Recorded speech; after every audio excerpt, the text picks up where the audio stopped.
So this is my last video. Now in this video, I'm going to get into my experience, get my money back, what I did, and then also what are the legal stuff that's around banks that you guys don't know of, maybe to get your money back. So some of you guys have credit unions, some of you guys have national banks, some of you guys have prepaid cards, and some of you guys use your credit cards.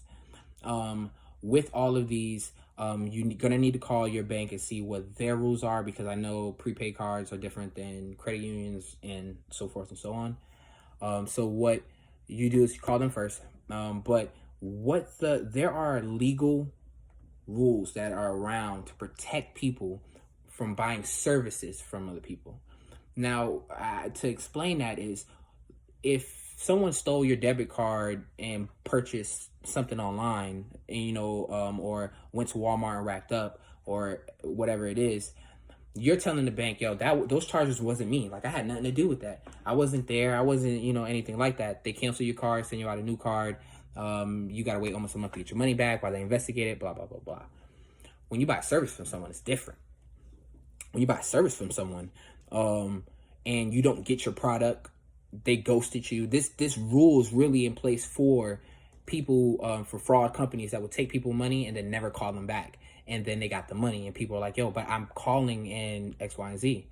So this is why this rule, this is a law, that's a financial law that's in place, and you can ask your bank. So what happens is that my charges were reversed within a few days, because it was a service charge. I didn't get my product, and then I had proof of the fraud. And you guys can show the proof of you guys been trying to contact the seller the whole nine. You haven't gotten your product. It's been way more than enough time.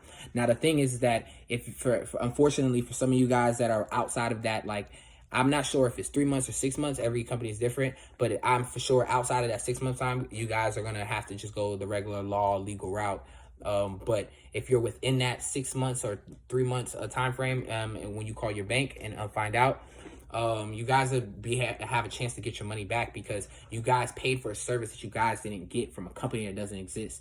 What I advise everyone to do, right, is print out your bank statements. Look at those charges. I promise you, on everything, those charges are going to come out a sprinkle of Jesus. This is only for people who have used Alakazam apps. I promise you this. If you tell your bank and you show them the contract paperwork that you sign with this company, and they look here and they show those charges and be like, yo, they have no affiliation with each other. It doesn't even show you on your contract. There's no affiliation with each other. And if there is, she has to prove that when they call the seller and say, hey, what's going on, X, Y, Z, they're telling us X, Y, and Z, do you have proof?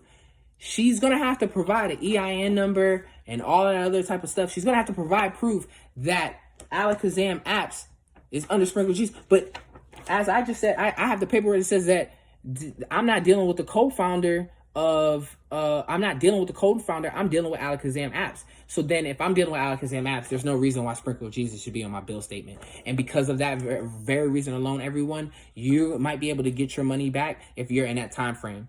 Do not allow them to feel like, oh, well, you're invalid, we can sue you and all that. They can't. You know why they can't? It's because they don't have a LLC to do that. And if they do, they need to provide that to you. But it doesn't exist. They need to provide that to you of that. They need to show you that. And then not only do they need to show you that, they need to explain to you why, if Sprinkle of Jesus took your money.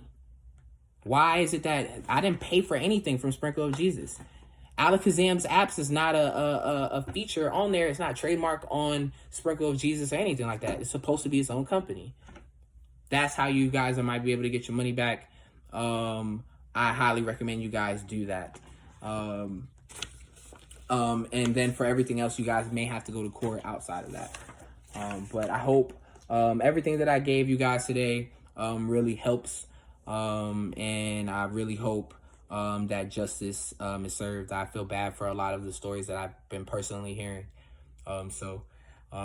Guys, call your banks, find out what you guys' rights are, print out that paperwork, and go from there. Like I said, it's strictly for the Alakazam ass people. I really don't know anything about the other sides of jumping jacks and all that other stuff. But hit me up if you guys need help. I'm here